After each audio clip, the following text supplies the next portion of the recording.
ಮೈಸೂರು ಭಾಗದಲ್ಲಿ ಅಪಾರ ಪ್ರಮಾಣದಲ್ಲಿ ಮಳೆಯಾಗ್ತಾ ಇರೋದ್ರಿಂದಾಗಿ ಕಬಿನಿ ಜಲಾಶಯದಿಂದ 25,000 ಕ್ಯೂಸೆಕ್ ನೀರು ಬಿಡುಗಡೆ ಆಗ್ತಾ ಇದೆ. ಇನ್ನು ಕಬಿನಿ ಜಲಾಶಯದಿಂದ ಭಾರಿ ಪ್ರಮಾಣದಲ್ಲಿ ನೀರು ಬಿಡುಗಡೆ ಆಗಿರೋದ್ರಿಂದಾಗಿ ನಂಜನಗೂಡು ನಂಜುಂಡೇಶ್ವರ ದೇಗುಲದ ಸ್ನಾನಘಟ್ಟ ಸಂಪೂರ್ಣವಾಗಿ ಮುಳುಗಡೆ ಆಗಿದೆ. ಇನ್ನು ನದಿ ಪಾತ್ರದಲ್ಲಿ ಪ್ರವಾಹದಂತಹ ಪರಿಸ್ಥಿತಿ ಕೂಡ ಎದುರಾಗಿರುವಂಥದ್ದು ಅನೇಕ ಅವಾಂತರಗಳಿಗೂ ಕೂಡ ಎಡೆಮಾಡಿಕೊಡ್ತಾ ಇದೆ. ನಂಜನಗೂಡು ನಂಜುಂಡೇಶ್ವರ ದೇಗುಲದ ಸ್ನಾನಘಟ್ಟ ಸಂಪೂರ್ಣವಾಗಿ ಮುಳುಗಡೆ ಆಗಿದೆ. ಇನ್ನು ಇದೇ ಸಂದರ್ಭದಲ್ಲಿ ಜನ ಅದೇ ರೀತಿಯಾಗಿ ಭಕ್ತಾದಿಗಳು ಯಾರೊಬ್ಬರು ಕೂಡ ನದಿಗೆ ಇಳಿಬಾರ್ದು ಅಂತ ದೇಗುಲದ ಸಿಬ್ಬಂದಿಗಳು ಸೂಚನೆ ಕೂಡ ಕೊಟ್ಟಿದ್ದಾರೆ.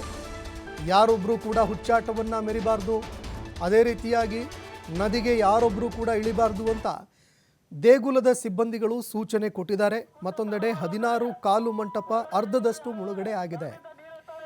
16 ಕಾಲು ಮಂಟಪ ಕೂಡ ಅರ್ಧದಷ್ಟು ಮುಳುಗಡೆ ಆಗಿದೆ. ಹೀಗಾಗಿ ಮತ್ತೊಂದೆಡೆಯಲ್ಲಿ ನದಿ ಪಾತ್ರದ ಜನರಲ್ಲೂ ಕೂಡ ಪ್ರವಾಹದಂತಹ ಒಂದು ಪರಿಸ್ಥಿತಿ ಭೀತಿ ಎದುರಾಗ್ತಾ ಇದೆ.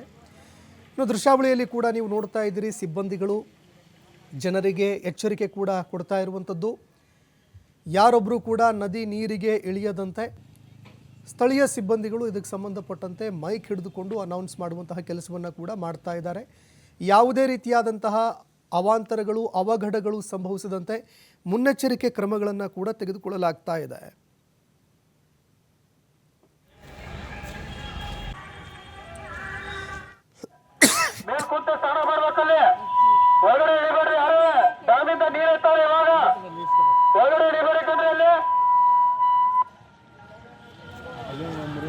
ಮೇಲೆ ಬಂದ್ರೆ